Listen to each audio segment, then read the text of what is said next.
In next few minutes, you will get to know why companies go through the process of IPO, that is initial public offering. So the business has some plans to grow, but they don't want to take any more loans, so they decide to get money from the market. So they give up some part of ownership of the company in terms of shares, and that's when the company goes from private to public. Then the money is used in growth projects, whether it is used in R&D, targeting new markets, more production, whatever the company thinks of instruments of growth are. Now, when the company makes profits, they give it back to the investors in terms of dividends, and sometimes they don't, which usually comes under the dividend policy of the company. So that is the whole cycle basically.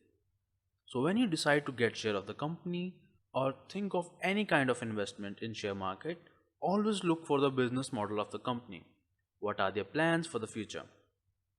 When companies decide to go public without a well-designed growth plan, it has always came back to haunt them.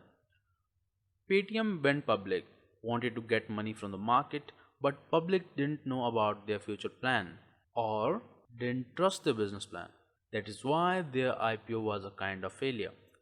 Tesla keep taking money from the market because of their hype and people believing in their business model, even though Tesla barely make any profits.